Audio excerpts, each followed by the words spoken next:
कि क्या basic numeracy and fundamental mathematics is enough to crack UPSC if someone knows how to apply it well are leading us to the same and the only conclusion where p and q can either be positive or negative। यहाँ पे कोई formula नहीं है, कोई rocket science नहीं है, just simple interpretation. लेकिन exam के बाद एनालिसिस करते वक्त आसान लगने वाली ये सब चीजें एग्जाम हॉल में एग्जाम के टाइम इतनी डिफिकल्ट क्यों हो जाती है? Inculcating these things in your personality would require time because this man is an epitome of how one should learn from his mistakes. नमस्ते दोस्तों, welcome to Vijay's opinion. This channel is all about my personal, humble and rational opinion regarding the things happening around. As I have mentioned in my previous video, I am back with my opinion cum analysis of UPSC CSAT 2023. Along with that, we are going to see what are those critical aspects to have in mind, and at the same time, what are those common mistakes one should avoid before making the CSAT strategy, especially for upcoming years. So आगे बढ़ने से पहले let's summarize some important points from the last video. जिन्होंने वो video अब तक नहीं देखा, I will provide it's link in the description box. उस वीडियो में हमने देखा था कि कैसे selection of questions was the most important task, how much this time consuming nature thing has affected the students, difficulty level ज्यादा बढ़ा था पेपर का या फिर रैंडमनेस, और कैसे टाइम मैनेजमेंट की गलती की वजह से या फिर कुछ स्ट्रैटेजी में गलती की वजह से बहुत लोगों का सीसेट क्लियर नहीं हो पाया। सो इन सभी चीजों के बारे में हमने उस वीडियो में चर्चा की थी। अभी इस वीडियो में देखेंगे कि यूपीएससी के इस चेंजिंग नेचर के पीछे क्या रियलिटी है, what UPSC is exactly asking and what we people are failing to provide, specially people like me to be very precise. जानेंगे क्या क्वेश्चंस को कुछ कैटेगरीज में कैटेगराइज किया जा सकता है जिससे हम उन डिफरेंट कैटेगरीज के लिए अलग से प्रिपेयर कर पाए। क्या basic numeracy and fundamental mathematics is enough to crack UPSC if someone knows how to apply it well। Paper planning के बारे में बात करेंगे जिससे हम 2 घंटे में मैक्सिमम आउटपुट निकाल पाए। वीडियो के आखिर में बात करेंगे सबसे इंपॉर्टेंट चीज के बारे में कि यूपीएससी 2024 के लिए स्पेशली सीसेट के लिए हमारी स्ट्रेटेजी क्या होनी चाहिए, what are those essential skills one needs to enhance and what are those important mistakes one should avoid. rather than avoid, I would say how should one learn from his mistakes। I have tried to explain this thing through an interesting example। I hope आप लोगों को अच्छा लगेगा और आप लोग अच्छे से समझ भी पाओगे, तो इसीलिए वीडियो को अंत तक जरूर देखना।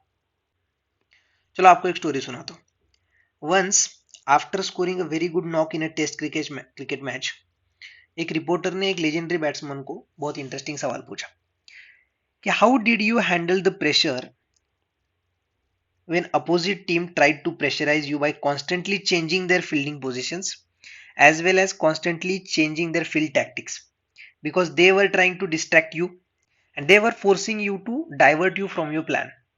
So the legendary cricketer gave an epic reply। He said it's very simple, rather than focusing on the fielders or their field tactics, I chose to focus on the gaps and just to put the ball in the gaps and to score runs। and this is the exact thing जो अगर हम करते तो शायद जिनका CSAT clear नहीं हुआ उनका सीसेट क्वालिफाई हो जाता। and that is why I am not going to give you a detailed explanation regarding each and every question, because I think rather than showing you the standard procedure to solve the question, I would like to bring your attention to some out of the box things and some soft skills as well as some tricks that are necessary to solve such type of questions and to understand this changing pattern। So this is the first category of questions।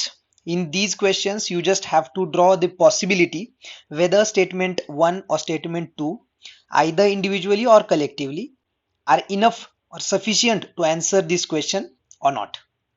UPSC हर साल इस category से सवाल पूछता है।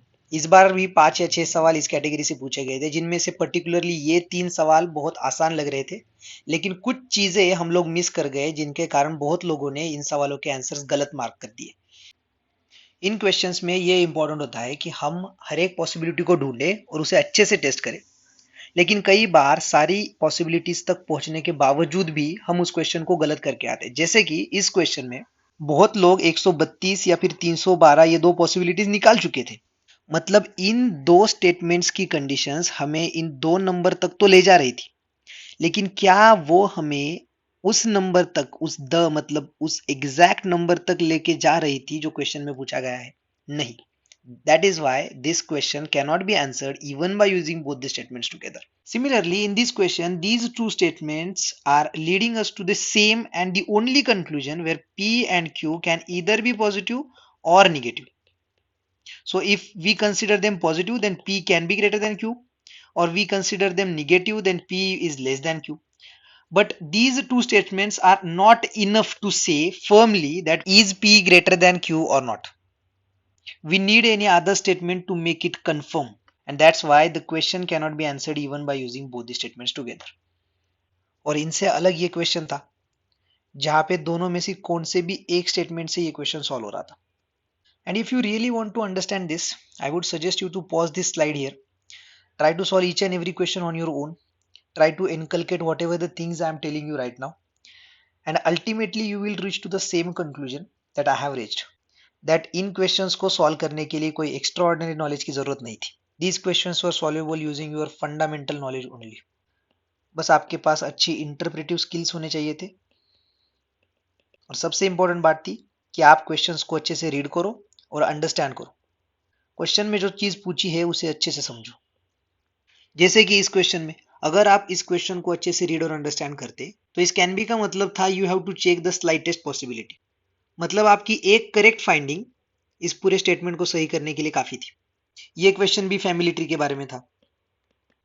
एक तो आप इन स्टेटमेंट से फैमिली ट्री निकालते या फिर अच्छे से ऑप्शंस को देखते फिर भी ये क्वेश्चन सॉल्व हो जाता. And same about this question.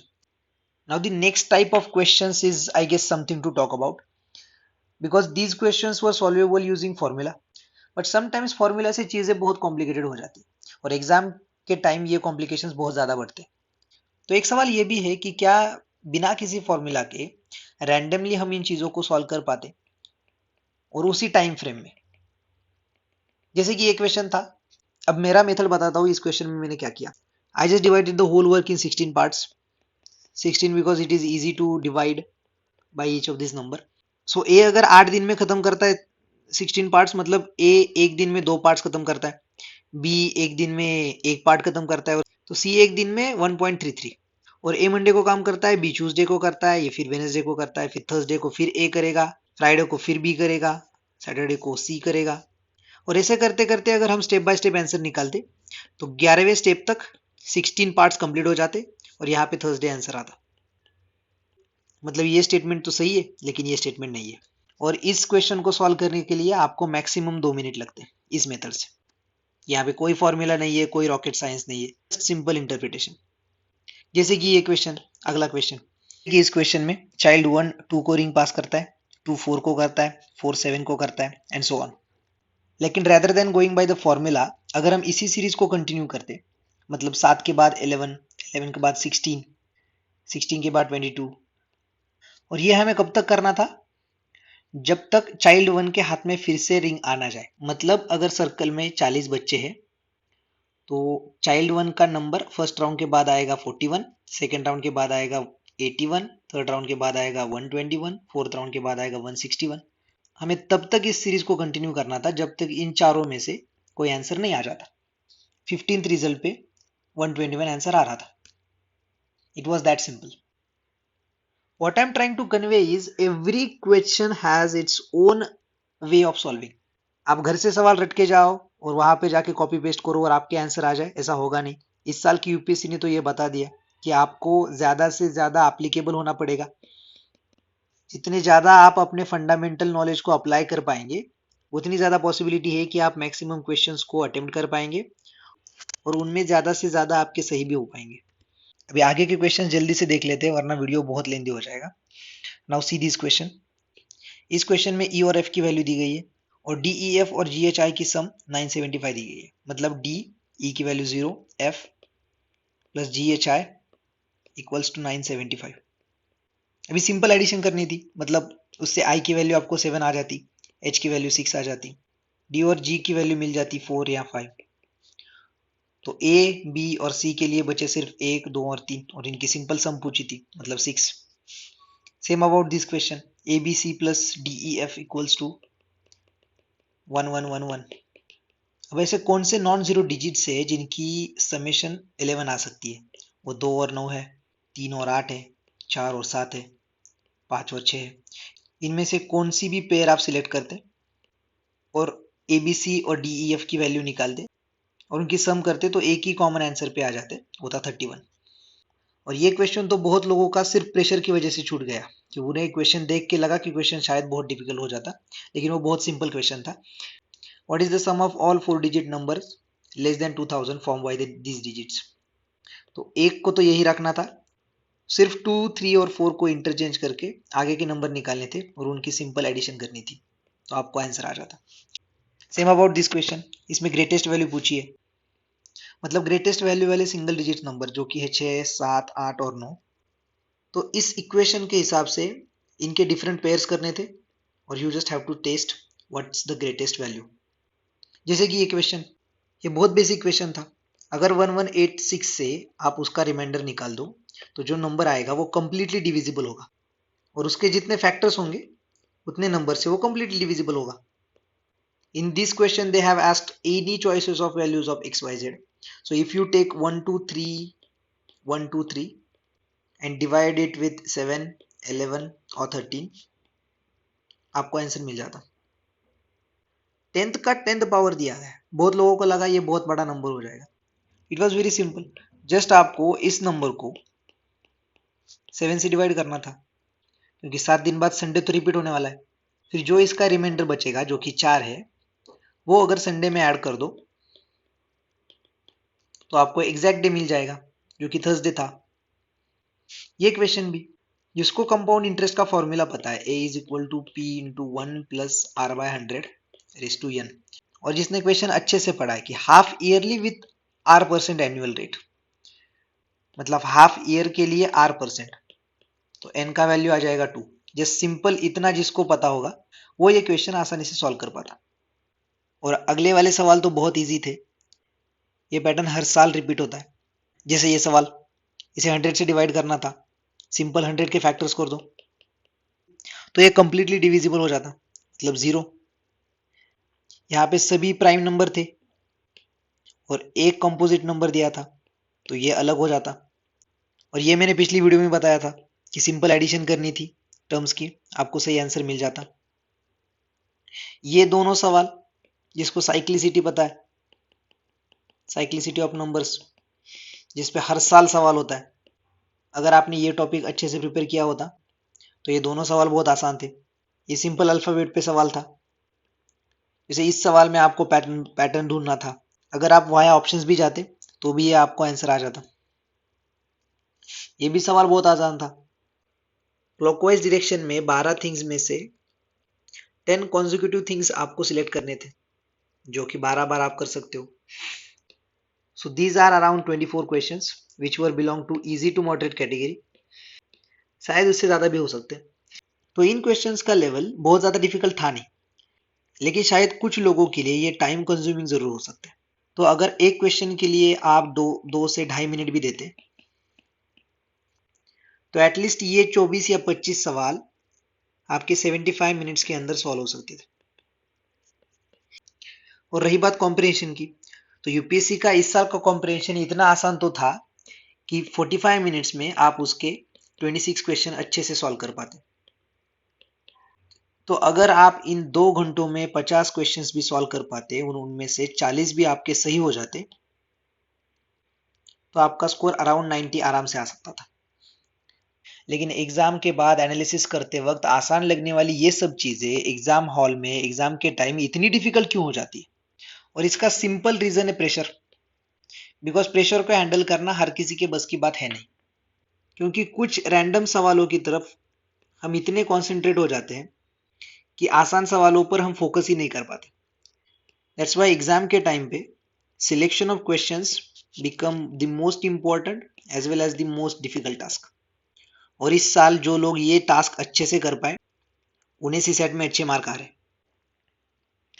So after understanding these points, one can easily reach to a conclusion where rather than being too dependent on formulas and your knowledge, one should shift his focus to the application of knowledge and the enhancement of his aptitude. Aptitude includes various things like presence of mind, like the understanding of the question to understand the crux of the subject, attentiveness, logical thinking, etc. You better start working on these things, which would ultimately help you to build your aptitude. And aptitude is going to help you to build your mindset.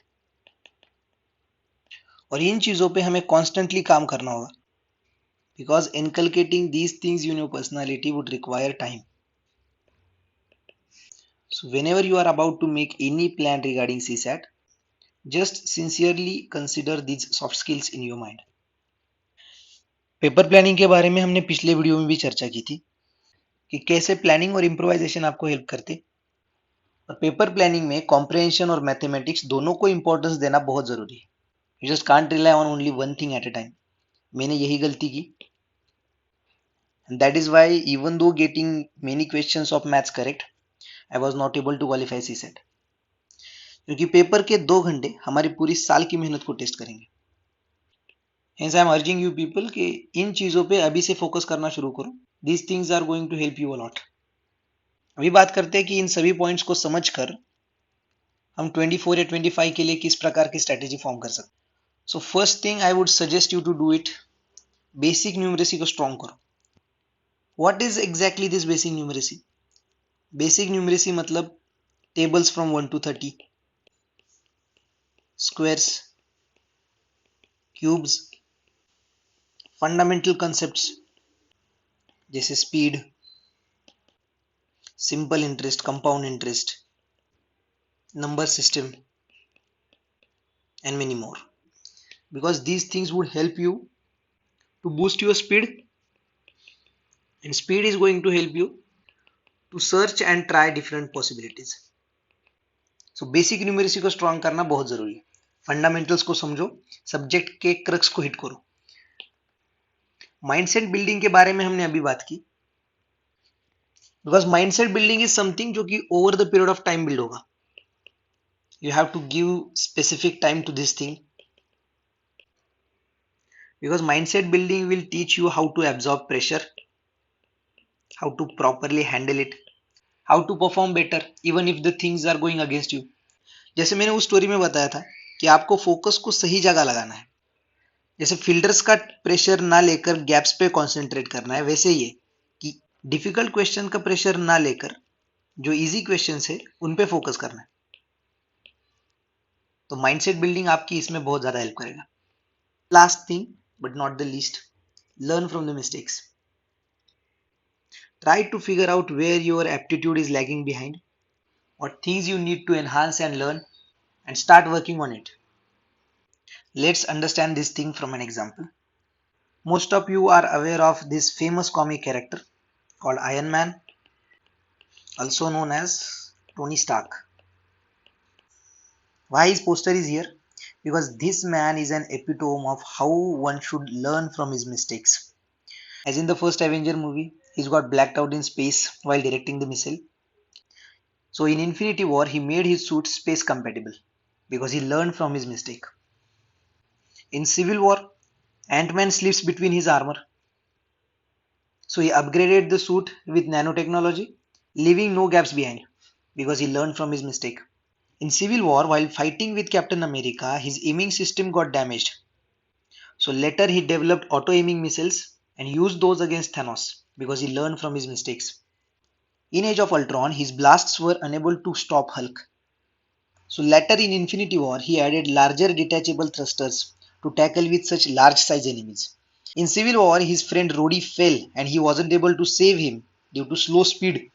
Later in Infinity War, he added thrusters or boosters for instant speed because he learned from his mistakes. So what I am trying to convey is he kept himself constantly updating and upgrading, kept learning from the mistakes, and built the best version of Iron Man at every stage.